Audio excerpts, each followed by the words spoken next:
오늘은 제가 큰아이 막달 때 읽었던 책인데요. 인생 수업. 너무 좋은 책이에요. 엘리자베스 퀴블러 로스, 데이비드 캐슬러가 썼는데요. 죽음을 앞둔 많은 사람들을 만나면서 그들을 위로하면서 죽음에 대해서 생각하면서 썼던 아주 감동적인 책이고요. 이분은 정신의학을 공부하였고, 그리고 환자를 한 인간으로 대하지 않는 것에 충격을 받았어요. 그녀는 앞장서서 의사와 간호사, 또 의대생들이 죽음을 앞둔 환자들의 마음속 이야기를 들어주는 세미나를 열었고요. 세계 최초로 호스피스 운동을 의료계에 불러일으킨 사람이기도 해요. 그리고 죽어가는 수많은 사람들과의 대화를 통해서 어떻게 죽느냐는 삶을 의미있게 완성하는 중요한 과제라는 깨달음을 얻게 돼요. 너무 좋은 얘기가 많은데요. 진짜 그 중에 몇 가지만 소개한다면, 일과가 자기 자신으로 존재하기예요. 거기서 나오는 내용은요. 어떤 이제 아이가 계속 이제 안 좋은 친구들, 막 노는 친구들하고 어울리고, 또 옷도 막 이상한 옷들을 자기 생각에는 입고 다니고 마음에 안 들어서 막 아이를 혼냈어요. 그리고 아이에 대해서 불만이 굉장히 많았는데, 이 이제 죽음에 대해서 또 삶에 대해서 나는 워크숍에 참석을 해요. 그러면서 삶에 대해 생각해 봤어요. 삶이란 나에게 잠깐 동안 맡겨진 선물이라는 것을 깨달았어요. 내가 사랑하는 사람들도 영원히 내 곁에 두지는 못하겠지요. 그러면서 문득 이런 가정을 하는 거예요. 만일 내일 내 아들이 죽는다면 나는 어떤 기분일까? 많은 생각을 했겠죠. 그리고 그날 밤 집으로 돌아가서 아들에게 말을 해요. 마음대로 티셔츠를 입어도 좋다고. 왜냐면 그 티셔츠가 아들에게는 큰 의미가 있다는 것을 깨닫게 돼요. 그리고 아들을 있는 그대로 사랑한다고 말해줘요. 아들을 내가 원하는 모습으로 바꾸겠다는 생각을 버리고 있는 그대로 그 애를 사랑하는 기분은 너무너무 행복했대요. 그 이야기가 나오고요. 그리고 우리의 무조건적인 사랑을 방해하는 가장 큰 장애물은 그 사랑이 나에게 되돌아올 수 없을지도 모른다는 두려움 때문이래요. 바꿔 말하면 우리가 사랑을 움켜쥐려고 하지 않으면 무조건적으로 누군가를 사랑할 수 있다는 이야기이기도 해요. 내가 만약에 사랑받고 있지 않다고 느낀다면 그것은 당신이 사랑을 움켜쥐고 있기 때문이다. 사랑하는 사람과 다툴 때면 당신은 상대방이 잘못했기 때문에 자신이 화가 났다고 생각해요. 하지만 사실은 당신은 스스로 마음을 닫고 사랑을 거두었기 때문에 당황한 것입니다. 여기에 대한 예가 나오거든요. 비행기 승무원이었던 어떤 여성이 동료 승무원 한 명이 생각이 났어요. 친했던. 그래서 연락을 했는데 답도 없고, 남편한테 이제 말을 했더니 그러면 자동 메시지에 남겨라. 남겼는데 연락이 없는 거예요. 화가 막 나는 거예요. 막 거부당한 것 같고 막 기분도 안 좋고 괜히 했다 생각이 들고, 그러면서 자신이 그녀에 대한 마음을 닫아버렸대요. 그런데 다음날 그녀가 탄 비행기가 추락했어요. 내 사랑을 주지 않은 것에 대해서 너무도 후회했대요. 나는 사랑이 게임이며 규칙을 따라야 한다고 생각하고 있었던 거죠. 받는 규칙이라고 생각을 한 거죠. 너무 안타까운 이야기죠. 그리고 어떤 남자분이 여자들 이제 사귀면서 항상 행복하게 해주려고 너무 많은 노력을 했어요. 근데 자기가 계속 행복하게 해주려고만 하다 보니까 그 관계가 이제 금방 끝나버리는 거예요. 그래서 이런 이야기를 해요. 내가 여자를 행복하게 해줄 수 없다면 그녀가 원하는 것을 주지 않았기 때문이라고 생각을 해요. 근데 이 작가가 이제 질문을 하는 거죠. 사랑이 여자를 행복하게 해주는 게 아니라면요. 만일 사랑이 그냥 옆에 있어주는 것이라면요. 우리는 누군가를 항상 행복하게 해줄 수 없다는 걸 알고 있어야 된대요. 만일 당신의 기준이 틀렸고 그냥 거기 있어주는 것만으로도 그들을 행복하게 해줄 수 있다면 어쩌시겠어요? 하고 물어보는 거죠. 이 남자분은 지금 전립선 암을 진단받고 병원에 누워 있어요. 그때 또 질문하는 거죠. 어떤 여자도 당신을 행복하게 해줄 수는 없을 겁니다. 하지만 이 모든 것을 함께할 누군가가 여기 있다면 그게 당신에게는 훨씬 더 큰 의미가 아닐까요? 라고 묻는 거죠. 그리고 그와 관련된 이야기인데요. 어떤 여자분은 이제 죽어가는 아이와 함께 있어줬어요. 그러면서 이런 깨달음을 얻었어요. 나는 다른 사람들 곁에 있어주려고 노력해요. 그것이 사랑이지요. 사랑은 바로 곁에 있어주는 것이며 돌봐주는 것이라는 사실을 알고 계신 거죠. 우리는 때론 우리를 알지 못하는 누군가에 의해서 도움을 받기도 해요. 사랑을 받기도 하는 거죠. 예를 들면 한 번도 본 적 없는 소녀를 품에 안아준 경찰이 있고요. 또 나를 위해서 전화를 걸어준 행인이 있을 수도 있는 것이고요. 사랑에 대한 배움은 모든 형태로 모든 종류의 사람과 상황으로부터 얻을 수 있다는 것이죠. 사랑은 언제나 우리의 삶 속에 모든 아름다운 경험 속에 때로는 비극 속에 존재하기도 해요. 그리고 또 좋은 내용을 소개한다면요. 우리는 이제 사랑하는 사람과 이성과 이제 서로 사랑을 하고 관계를 맺어갈 때 이런 환상을 갖게 된대요.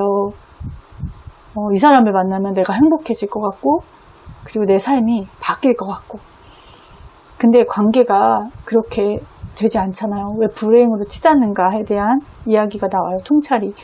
문제는 상대방이 우리의 삶을 바로잡아 줄 것이라고 믿을 때 일어납니다. 관계는 우리의 삶을 치유해 줄 수도 없고 치유해 주지도 않는다고 이야기를 해요. 그리고 상실과 이별의 수업이라는 대목인데요. 당신이 아름다운 상실과 이별의 수업이라는 대목인데요. 당신이 아름다운 정원에 앉아 있다면 당신은 아무것도 배우지 못합니다. 그러나 만일 당신이 고통 속에 있다면, 만일 당신이 상실을 경험한다면, 그리고 만일 당신이 머리를 모래에 묻는 것이 아니라 그 고통을 아주 특별한 목적으로 당신에게 주려는 선물로 여긴다면 당신은 성장할 것이라고 하는 거죠.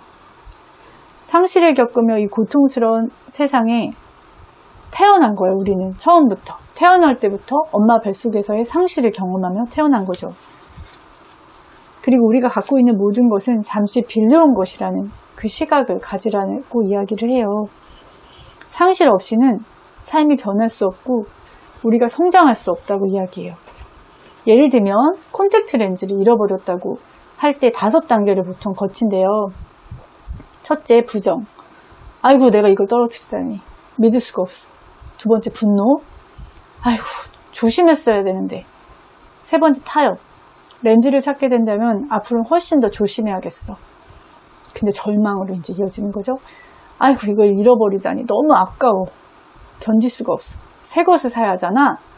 마지막 단계가 수용의 단계입니다. 괜찮아. 어차피 언젠가는 바꿔야 하는데 뭐 내일 아침 새 렌즈를 맞춰야겠네. 모두 다 이 5단계를 순서대로 겪는 것도 아니고 다 겪는 것도 아니지만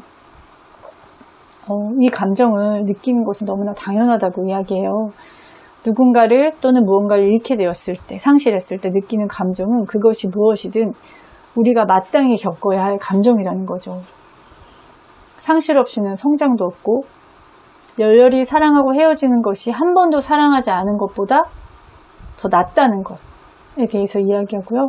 상실로 인한 고통을 받은 적이 있는 사람은 결국 더 강해지고 더 온전한 존재가 되고 우리는 이제 나이가 들면서 머리카락도 빠지고 외모도 점점 빛을 잃어가잖아요.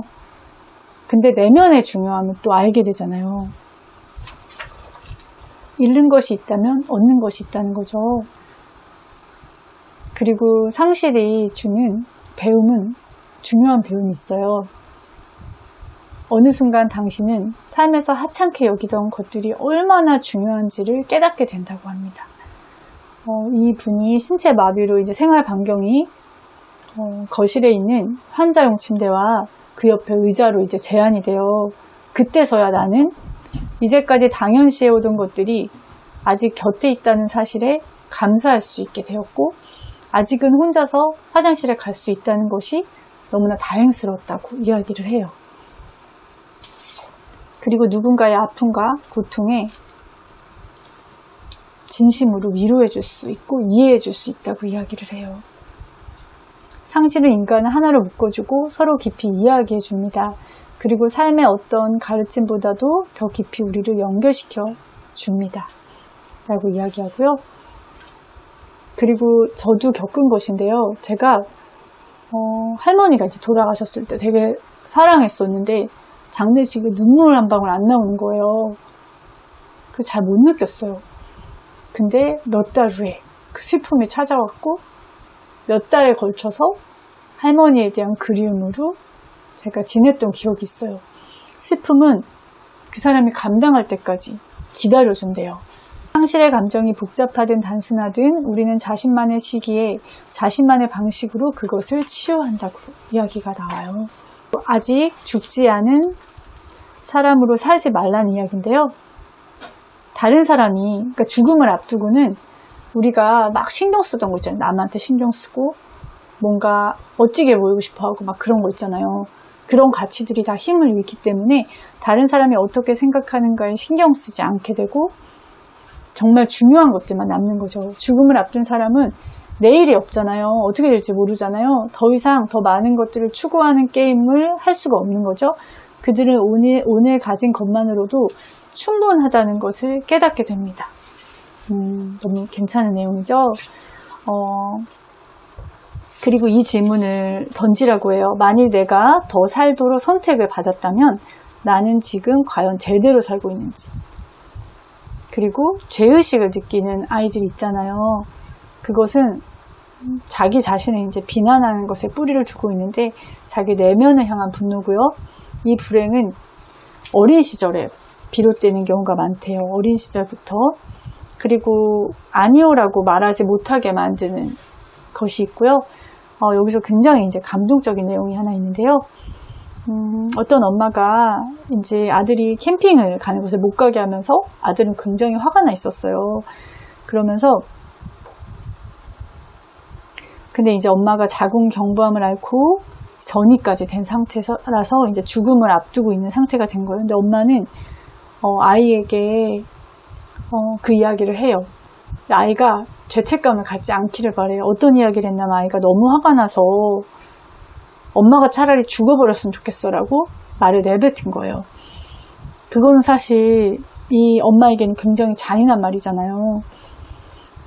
다른 사람들이라면 그냥 막 말할 수 있는 것인데 이 여자분은 진짜로 이 엄마는 죽음을 앞두고 있었기 때문에 그래서 아들을 찬찬히 들여다보며 부드럽게 말을 했어요. 진심이 아니라는 걸 알아. 너 정말 많이 화가 났구나 라고 얘기하면서 10개월이 이제 지났죠.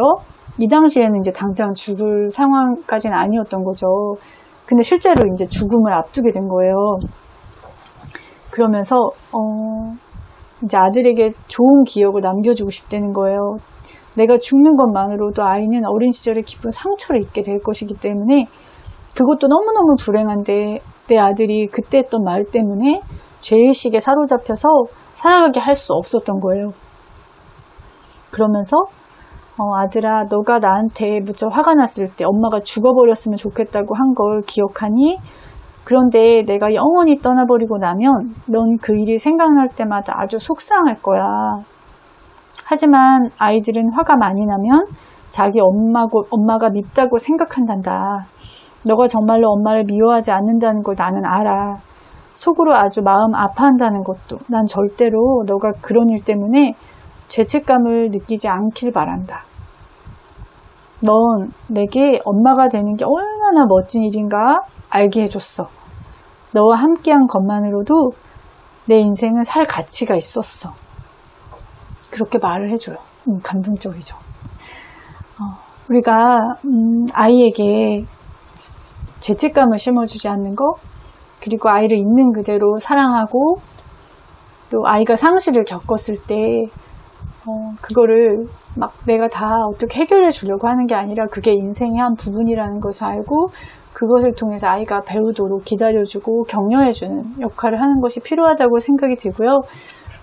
이 뒷부분은 어떻게 여기다 올릴지 안 올릴지 모르겠지만, 굉장히 앞부분만 봐도 너무 좋은 책이라는 거 아시겠죠?